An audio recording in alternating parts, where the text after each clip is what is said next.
Hello दोस्तों, quiz book में आप सभी का स्वागत है। पेट के लिए लगातार प्रैक्टिस सेट और सब्जेक्ट वाइज थ्योरी यूट्यूब पर डाली जा रही हैं। अगर आप नए हैं चैनल पर तो चैनल को सब्सक्राइब जरूर करें और साथ ही उन वीडियोज़ को जाकर जरूर देखें। और आप किसी भी वीडियो की प्रैक्टिस PDF चाहते हैं तो आप टेलीग्राम पर जाके उसे डाउनलोड कर सकते हैं और टेलीग्राम की लिंक आपको डिस्क्रिप्शन में मिल जाएगी। तो बढ़ते हैं क्वेश्चन की तरफ। पहला क्वेश्चन है, सम्राट अशोक का कौन सा शिलालेख कलिंग पर उनकी विजय का उल्लेख करता है? सम्राट अशोक का कौन सा शिलालेख कलिंग पर उनकी विजय का उल्लेख करता है? तो ये ऑप्शन डी 13वां शिलालेख। अशोक ने अपने राज्याभिषेक के 8 वर्ष बाद कलिंग पर आक्रमण किया था, उसे जीता था। और कलिंग विजय के बाद उन्होंने 2 केंद्र बनाए, एक उत्तरी केंद्र और एक दक्षिणी केंद्र। उत्तरी केंद्र की राजधानी उन्होंने बनाई तुलसी।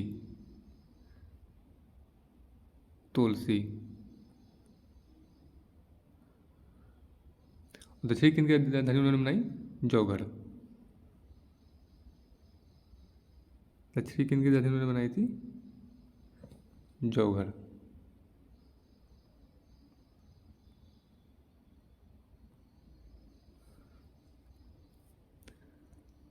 नेक्स्ट क्वेश्चन है, कन्नौज से पूर्व हर्षवर्धन कहाँ का शासक था?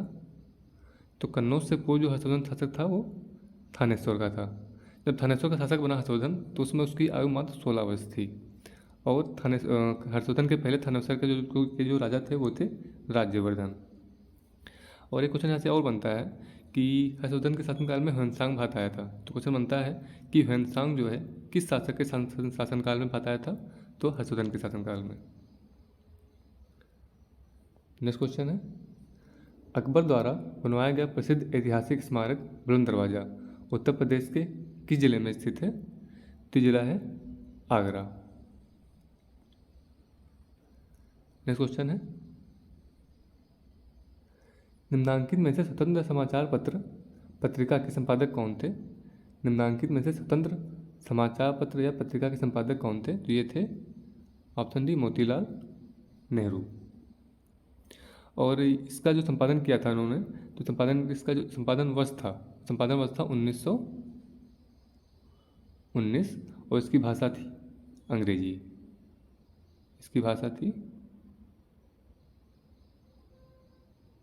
अंग्रेजी भाषा थी इसकी। अगला क्वेश्चन है, निम्न में से किन्होंने 1857 के सिपाही विद्रोह को विद्रोह नहीं कहा है? तो जो सिपाही विद्रोह को विद्रोह नहीं कहा है तो ये थे कार्ल मार्क्स। इसके अलावा जॉन लॉरेंस, सैयद अहमद खान, ये जो थे इन्होंने इसे सिपाही विद्रोह कहा है, मतलब सैनिक विद्रोह। पर कार्ल मार्क्स ने इसे सिपाही विद्रोह न कह के जन विद्रोह कहा, मतलब कि राष्ट्रीय विद्रोह इन्होंने कहा था इसको। नेक्स्ट क्वेश्चन है, रविंद्रनाथ टैगोर ने किस नरसंहार के विरोध में नाइटहुड की उपाधि लौटा दी थी? तो रविंद्रनाथ टैगोर ने जो जलियांवाला बाग हत्याकांड हुआ था उसके विरोध में नाइटहुड की उपाधि लौटा दी थी। यहाँ से क्वेश्चन बनता है कि जलियांवाला बाग हत्याकांड कब हुआ था? तो ये हुआ था 13 अप्रैल 1919 को। 1919 को हुआ था। अगला क्वेश्चन है, सविनय अवज्ञा आंदोलन का मुख्य उद्देश्य क्या था? तो इसका जो मुख्य उद्देश्य था नमक कर के विरुद्ध, मतलब कि नमक कर था वो बहुत ही ज़्यादा था, तो इसके विरोध में इन्होंने साबरमती आश्रम से दांडी तक की यात्रा करी, जिसमें शुरुआत में इन्होंने जो इसके सहयोगी थे वो 78 थे 78। बाद में इनके साथ और लोग जुड़ते गए, जो कि इन्होंने ये जो यात्रा प्रारंभ करी थी 12 मार्च 1930 को। 12 मार्च 1930 को इन्होंने यात्रा प्रारंभ करी और 24 दिनों में इन्होंने 390 किलोमीटर यात्रा करके दांडी स्थान पर पहुँचे, जो पहुँचे थे 6 अप्रैल 1930 को। वहाँ पर इन्होंने नमक कानून भंग किया। उसके बाद वहाँ से इन्होंने सविनय अवज्ञा आंदोलन का प्रारंभ किया। अगला क्वेश्चन है,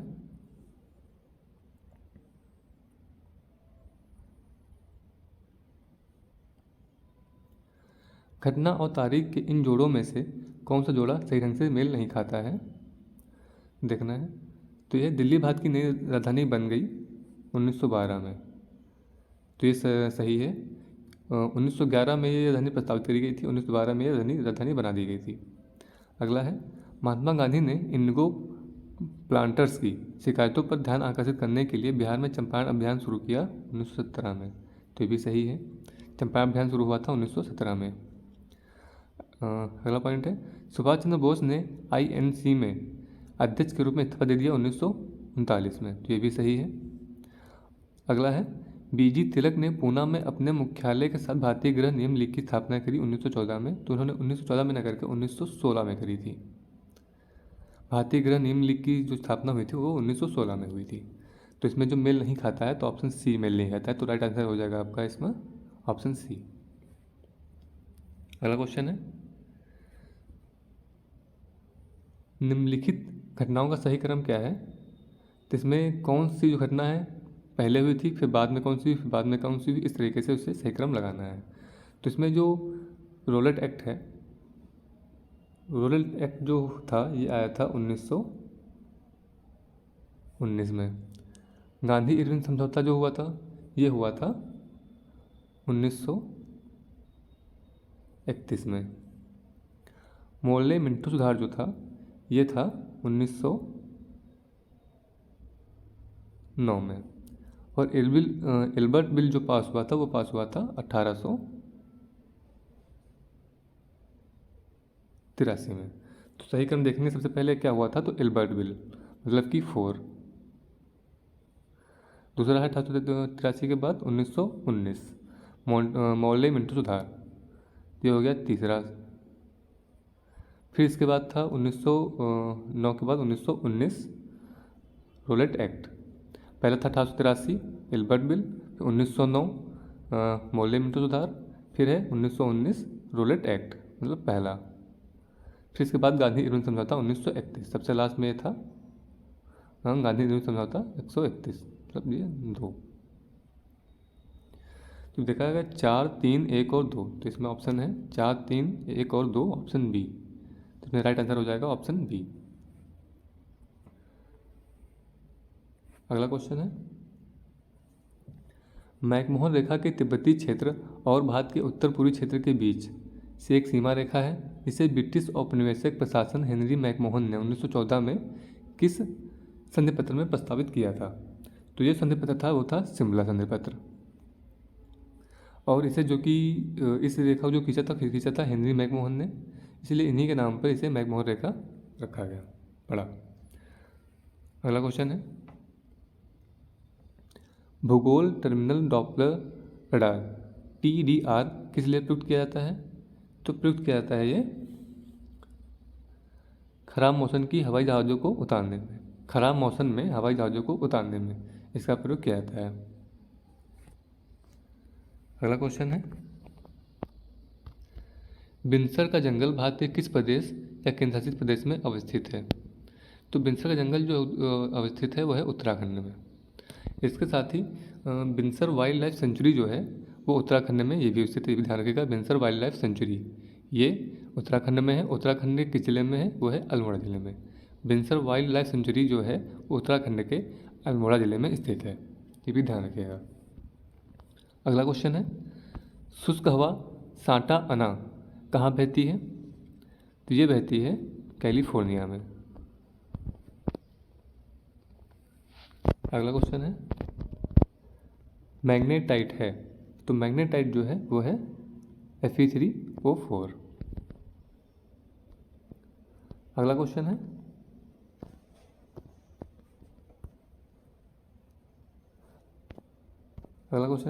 अंगूर की खेती करने को या संवर्धन को निम्नलिखित में से किस नाम से जाना जाता है? तो इसे जाना जाता है ऑप्शन ए विटीकल्चर के नाम से। अगला क्वेश्चन है, मौजूदा समय में महिलाओं और बच्चों के कल्याण के लिए लागू किए गए कार्यक्रमों को व्यवस्थित करने के उद्देश्य हेतु जननी सुरक्षा योजना का शुभारंभ किसके जन्म दिवस पर हुआ था? तो जननी सुरक्षा योजना का शुभारंभ जो हुआ था वो कस्तूरबा गांधी के जन्म दिवस पर हुआ था। उसकी जो शुरुआत हुई थी वो हुई थी 12 अप्रैल 2005 को, 12 अप्रैल 2005 को। अगला क्वेश्चन है,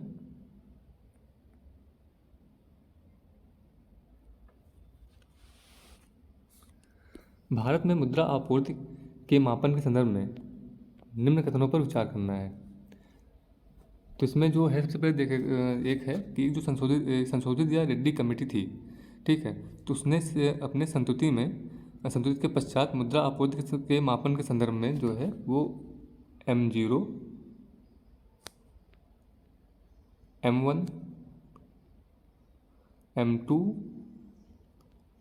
व M3 ये मौद्रिक समुच्चयों को स्वीकार किया था, ठीक है, जिसमें M0 का मतलब था कि चलन में मुद्रा प्लस बैंकों का RBI के पास जमा प्लस RBI के पास अन्य जमा, ठीक है। जिसमें M1 का मतलब था जनता के पास उपलब्ध मुद्रा प्लस बैंकिंग प्रणाली में मांग जमा प्लस RBI में अन्य जमा। M2 का मतलब है M1 प्लस पोस्ट ऑफिस बचत जमा, और M3 का मतलब है M1 प्लस जनता की बैंकों के पास सर्वाधिक जमा है। इस हिसाब से इसमें देखना है कि M1 का जो मतलब लिखा हुआ है वो सही है, या M2 का मतलब लिखा हुआ है जो M4 का मतलब जो लिखा हुआ है वो सही है, या फिर दोनों सही हैं। तो इसमें अभी आपको जो बताया तो इसमें है कि M1 जो है वो जनता के पास उपलब्ध जमा प्लस बैंकिंग प्रणाली में जमा मांग जमा RBI में अन्य जमा को इंगित करता है, ठीक है। तो ये आपका ऑप्शन सही है M1, और M4 जैसा कुछ होता ही नहीं, तो ये आपका गलत हो जाएगा। सिंपल सी सीधी बात है, ये गलत हो जाएगा। तो इसका ऑप्शन आपका सही हो जाएगा ऑप्शन सिर्फ एक, तो केवल एक, ऑप्शन ए। अगला क्वेश्चन है भारत में निम्नलिखित में से किस बैंक ने सर्वप्रथम इंटरनेट बैंकिंग सेवा की पेशकश करी थी? तो इंटरनेट बैंकिंग सेवा की सर्वप्रथम पेशकश करी थी ICICI बैंक ने। इसके साथ ही जो ATM की शुरुआत जो किस बैंक ने करी? तो ATM की शुरुआत करी थी वो बैंक थी HSBC ने सर्वप्रथम ATM बैंक की शुरुआत करी थी, और इंटरनेट बैंक की शुरुआत करी थी ICICI बैंक ने। अगला क्वेश्चन है भारत में कृषि और संबंधित कार्यकलापों को निम्नलिखित किसके द्वारा सबसे अधिक उधार प्रदान किया गया है? तो सबसे अधिक उधार जो मिला है वो मिला है वाणिज्यिक बैंक को।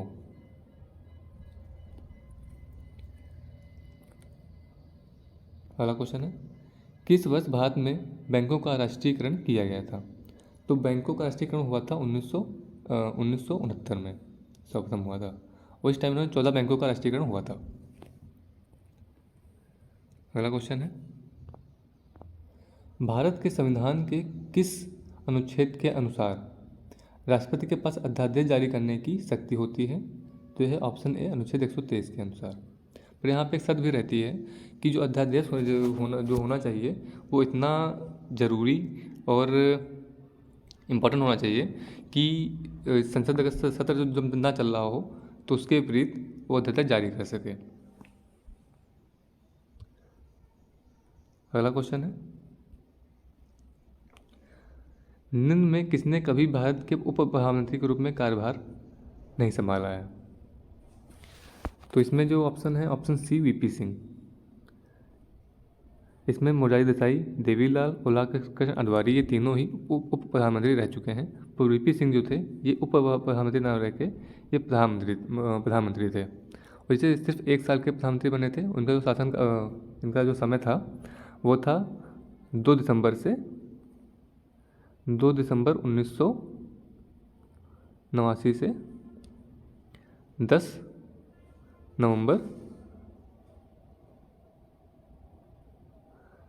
1990 तक।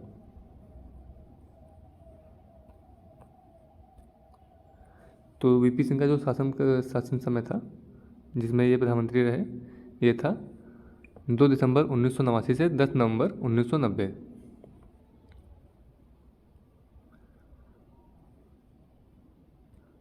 अगला क्वेश्चन है लोकसभा में मतदान करते समय टाई की स्थिति में किसके पास वोट डालने का अधिकार होता है? तो ये अधिकार होता है वो स्पीकर के पास होता है, मतलब कि जो लोकसभा अध्यक्ष होता है, कि लोकसभा में अगर किसी भी चीज़ के लिए अगर मतदान हो रहा है उसमें अगर टाई हो जा रहा है तो उस स्थिति के समय में जो वहाँ का स्पीकर जो लोकसभा अध्यक्ष होता है वो मतदान कर सकता है। अगला क्वेश्चन है एक ग्राम पंचायत में ग्राम के वार्डों से चुने हुए कितने सदस्य होते हैं जिन्हें पंच कहा जाता है? तो जो सदस्य होते हैं वो हो सकते हैं 7 से 17 सदस्य। अगला क्वेश्चन है भारत के किसी राज्य के राज्यपाल के पद का आधिकारिक कार्यकाल कितने दिनों का होता है? तो राज्यपाल के पद का आधिकारिक कार्यकाल जो होता है वो होता है 5 वर्ष। और राज्यपाल की नियुक्ति कौन करता है? ये आप लोग कमेंट बॉक्स में इसका आंसर देंगे। अगला क्वेश्चन है, किस तापमान पर पानी का घनत्व जो है वो अधिकतम होता है? तो पानी का घनत्व जो है वो 4 डिग्री सेल्सियस पर सबसे ज़्यादा होता है। अगला क्वेश्चन है, निम्नलिखित में से कौन सा विकल्प जो है वो क्लास सेकेंड लीवर का उदाहरण है? क्लास सेकेंड लीवर मतलब कि द्वितीय श्रेणी का उदाहरण है। तो ये है ऑप्शन ए, व्हील बैरो। अगला क्वेश्चन है, कौन सा अंग वसा को तोड़कर कोलेस्ट्रॉल बनाता है? तो कौन सा अंग वसा को तोड़कर कोलेस्ट्रॉल बनाता है? तो ये है ऑप्शन बी, यकृत। यकृत जो है वो वसा को तोड़कर कोलेस्ट्रॉल बनाता है। अगला क्वेश्चन है, टाइलिन एंजाइम का संबंध है। तो टाइलिन जो एंजाइम है वो लार से स्थापित होता है और ये जो काम करता है इसकी स्टार्च को शुगर में परिवर्तित कर देता है। टाइलिन एंजाइम जो है वो स्टार्च को शुगर में परिवर्तित करता है।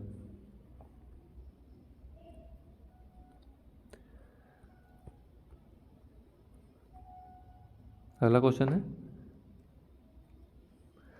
इथिलीन ग्लाइकोल को एंटीफ्रीज मतलब कि हिमरोधी के रूप में पानी में मिलाने पर क्या होता है?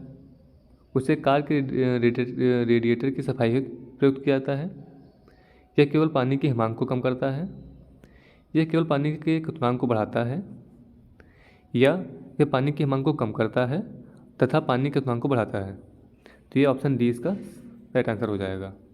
जो हिमरोधी जो है एंटीफ्रीज एथिलीन ग्लाइकोल को एंटीफ्रीज हिमरोधी जो है वो पानी के हिमांक को कम करता है और पानी के क्वथनांक को बढ़ा देता है।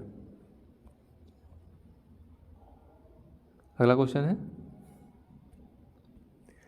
निम्नलिखित शब्दों में से किसमें स्वर संधि है? तो स्वर संधि जो होगी उसमें रामायण में होगी। का संधिच्छेद होगा राम प्लस अयन। तो इसमें देखो लास्ट में राम में लास्ट में आ रहेगा प्लस अयन में आ रहेगा, तो अ प्लस अ हो जाएगा आ, दीर्घ स्वर संधि यहाँ पे हो जाएगी इसमें। तो इसमें स्वर संधि पूछा तो ये रामायण में हो जाएगी। अगला क्वेश्चन है, दुर्गा का पर्यायवाची है। तो दुर्गा का जो पर्यायवाची है वो है ऑप्शन सी, धात्री। जिसमें भारती का पर्यायवाची हो जाएगा सरस्वती, श्री का पर्यायवाची हो जाएगा लक्ष्मी और ज्योत्ना का पर्यायवाची होगा चांदनी। फिर यहाँ पूछा दुर्गा का पर्यायवाची क्या है? दुर्गा का पर्यायवाची होगा धात्री। अगला क्वेश्चन है, जिसकी कोई उपमा न दी जा सके के लिए शब्द होगा। तो जिसकी कोई उपमा ना दी जा सके उसके शब्द होगा अनुपम। इसके साथ ही अल्पज्ञ जो है उसका मतलब होगा कि जो कम जानता हो तो अल्पज्ञ, और अनुयायी का मतलब है कि जो किसी के पीछे पीछे चलने वाला, जो पीछे पीछे चलता हो, तो उसका जो एक अर्थ रहेगा वो रहेगा अनुयायी। अगला क्वेश्चन है, मल्हार अलापना मुहावरे का उचित अर्थ क्या है? तो मल्हार अलापना का उचित अर्थ जो है वो होगा ऑप्शन सी, चैन से जिंदगी काटना। अगला क्वेश्चन है, निम्नलिखित शब्दों में से शुद्ध शब्द को पहचानना है। तो इसमें शुद्ध शब्द देखना है तो वो होगा ऑप्शन बी, आजीविका। ये शुद्ध शब्द है। इसके साथ ही अगर आशीर्वाद में यहाँ पे ये आ ना लग के यहाँ पे आ लगेगा तो आशीर्वाद ये शब्द सही शब्द है। अध्ययन में एक या और लगेगा इसमें, अध्ययन, अध्ययन। और ऊनी में एक और ये बड़ा वो बनेगा ऊनी, फिर यहाँ पे सही शब्द हो जाएगा आजीविका। यहाँ पे पैसेज दिया हुआ है, पैसेज पढ़ के उसका आंसर देंगे। तो पहले पैसेज रीड करेंगे। पैसेज है, it is not luck but labour that makes good luck, says an American author is ever waiting for something to turn up, labour with keen eyes and strong will power turns up something, luck lies in bed and wishes the postman would bring him news of a legacy, Labor turns out at 6 and with busy pen and ringing hammer lays the foundation of competence. Luck wins, labor watches, luck relies upon chance, labor upon character. Luck, luck slips downwards to self-indulgence. Labor strides upwards and aspires to independence. The conviction, therefore, is extending that diligence is the mother of good luck. In other words, a man's success in life will be proportionate to his effort, to his industry, to his attention to small things. तो passage था, इसके जो question हैं वो देखेंगे. तो which one of the following words in the passage indicates that the writer does not ultimately reject the element of luck? Which one of the following words in the passage indicates that the writer does not ultimately reject the element of luck? तो इसमें हो जाएगा option B, diligence is the mother of good luck. अगला question है, which pair of words means the something? which pair of words means the something? तो इसमें होगा option A, labour and industry. Industry जो है वो गुड्स को provide करती है, मेक करती बनाती है, और लेबर जो है बिना लेबर के वो चीज़ें नहीं हो पाएंगी. तो इंडस्ट्री की जो गुड्स प्रोवाइड करती है और साथ में उन गुड्स को आगे काम करने के लिए लेबर की जरूरत पड़ती है. अगला क्वेश्चन है, choose the word with the correct spelling. इसमें करेक्ट स्पेलिंग देखनी है. तो इसमें जो करेक्ट स्पेलिंग है वो है ट्रेड्यूसर. इसके साथ ही जो टॉक्सिटी है, इसमें जो एस की जगह पे, जो यहाँ पे एस है, इसकी जगह पे सी होगा, तो ये सही शब्द बनेगा. इसके साथ ही रूबिकेंड, ये बनेगा वाई की जगह पे आई, तो रूबिकेंड. इम्पीडिंग ना होकर यहाँ पे इम्पेंडिंग होगा, इसमें से डबल ई की जगह पे एन होगा, इम्पेंडिंग. अगला क्वेश्चन है, एंटोनिम ऑफ जेनिथिस. तो जेनिथ का जो एंटोनिम होगा वो होगा नादिर. अगला क्वेश्चन है, to find fault with in one word is. To find fault with के लिए वन वर्ड होगा तो होगा क्रिटिसाइज. अगला क्वेश्चन है, केंद्र सरकार ने दूरसंचार कंपनियों, टेलीकॉम कंपनीज को अंतर्राष्ट्रीय कॉल और मैसेज कितने साल तक सुरक्षित रखना अनिवार्य कर दिया है? तो इसका जो आंसर हो जाएगा वो आंसर हो जाएगा 2 साल के लिए. केंद्र सरकार ने दूरसंचार कंपनियों को अंतर्राष्ट्रीय कॉल और मैसेज को 2 साल के लिए सुरक्षित रखना अनिवार्य किया हुआ है. अगला क्वेश्चन है, हाल ही में किस टेनिस खिलाड़ी ने ऑस्ट्रेलियन ओपन 2022 का खिताब जीता है? तो ये जो है वो हैं राफेल नडाल जो हैं, उन्होंने खिताब जीता है. इसके साथ ही ये मेंस में है. वुमेंस में जो जीता है वो जीती हैं एशले बार्टी. ये भी ध्यान रखिएगा कि मेन में राफेल नडाल और वुमेन में एशले बार्टी. अगला क्वेश्चन है, केंद्र सरकार ने हाल ही में किसे नया मुख्य आर्थिक सलाहकार नियुक्त किया है? तो जो नया मुख्य आर्थिक सलाहकार नियुक्त किया है वो है डॉक्टर वी अनंत नागेश्वरन को. केंद्र सरकार ने डॉक्टर वी अनंत नागेश्वरन को नया मुख्य आर्थिक सलाहकार नियुक्त किया है. अगला क्वेश्चन है, निम्न में से किस कंपनी ने भारतीय एयरटेल में $1 बिलियन निवेश करने का समझौता किया है? तो ये है गूगल ने जो भारतीय एयरटेल कंपनी है उसमें $1 बिलियन निवेश करने का समझौता जो है वो किया है.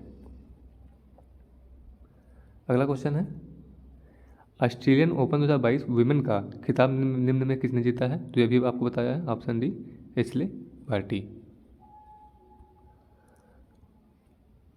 अगला क्वेश्चन है, इजराइल और किस देश ने राजनयिक संबंधों के 30 साल पूरे होने पर जश्न मनाया?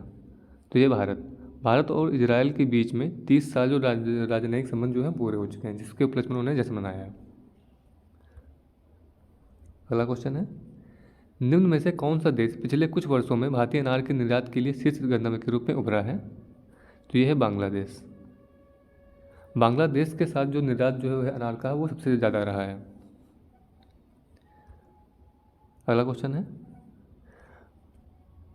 अंतर्राष्ट्रीय क्रिकेट परिषद ICC ने जिम्बाब्वे के किस पूर्व कप्तान को सभी प्रकार के क्रिकेट से 3.5 साल के लिए प्रतिबंधित कर दिया है?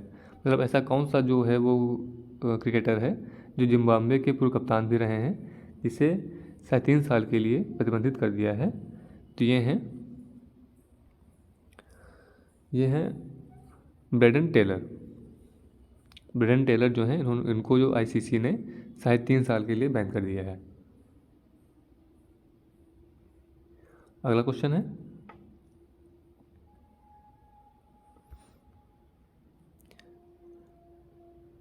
अडानी टोटल गैस लिमिटेड ने देश भर में शहरी गैस ढांचे की स्थापना के लिए अगले 8 साल में कितने करोड़ रुपए का निवेश करने की घोषणा करी है? तो ये घोषणा करी है 20,000 करोड़ की। अडानी टोटल गैस लिमिटेड ने देश भर में शहरी गैस ढांचे की स्थापना के लिए 20,000 करोड़ रुपए की अगले 8 साल में निवेश करने की घोषणा करी है। अगला क्वेश्चन है, मुख्य आर्थिक सलाहकार CEA अनंत नागेश्वरन ने कहा कि वित्त वर्ष 2025-26 या 26-27 भारत कितने ट्रिलियन डॉलर की अर्थव्यवस्था बन सकता है? तो बन सकता है 5 ट्रिलियन डॉलर की। अगर ऐसा होता है तो भारत जो है वो अर्थव्यवस्था के मामले में विश्व में शीर्ष तीसरे स्थान पर पहुंच जाएगा।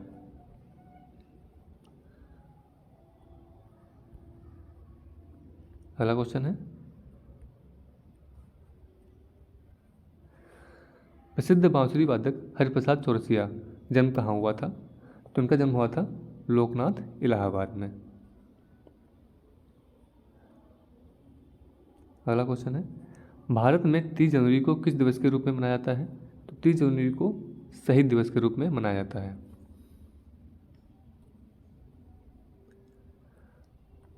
अगला क्वेश्चन है, मधुशाला किनकी कृति है? तो मधुशाला जो लिखी है वो लिखी है हरिवंश राय बच्चन ने। अगला क्वेश्चन है, निम्नलिखित में से कौन सा अजैविक नहीं है? तो जो अजैविक नहीं है वो है ऑप्शन डी, कवक। इसमें पानी, हवा, मृदा ये तीनों ही अजैविक हैं, परंतु ये जैविक चीज़ों के लिए उत्तरदायी होते हैं। अगला क्वेश्चन है, भद्रा वन्यजीव अभयारण्य किस राज्य में स्थित है? तो ये जो वन्यजीव अभयारण्य है वो है कर्नाटक में स्थित है। अगला क्वेश्चन है, लेब्रोन जेम्स कौन सा अंतर्राष्ट्रीय खेल खेलते हैं? तो लेब्रोन जेम्स जो हैं वो बास्केटबॉल अंतर्राष्ट्रीय खेल जो खेलते हैं और ये अमेरिका के निवासी हैं। अगला क्वेश्चन है, नाबार्ड की स्थापना कब हुई थी? नाबार्ड की स्थापना वर्ष क्या है? तो वह है 1982 में नाबार्ड की स्थापना हुई थी। अगला क्वेश्चन है, किसी विशेष भौगोलिक क्षेत्र में पाए जाने वाले पशु समाज को कहते हैं? तो इसे कहते हैं फाना। किसी विशेष भौगोलिक क्षेत्र में पाए जाने वाले जो विशेष पशु समाज होते हैं उनको जो कहते हैं फाना। अगला क्वेश्चन है, स्वीडन की राजधानी जो है वो क्या है? तो वह है स्टॉकहोम और स्वीडन की जो भाषा है वो है स्वीडिश। अगला क्वेश्चन है, भारतीय दलहन अनुसंधान संस्थान अब स्थित है? मतलब कि भारतीय दलहन अनुसंधान संस्थान कहाँ है? तो ये है कानपुर में। तो ये आज की वीडियो थी। अगर पसंद आई हो तो इसे लाइक शेयर सब्सक्राइब जरूर करें। इसके साथ ही अगर आपको इसकी PDF चाहिए तो इसके लिए आप टेलीग्राम ज्वाइन कर सकते हैं, उसकी लिंक आपको डिस्क्रिप्शन में मिल जाएगी।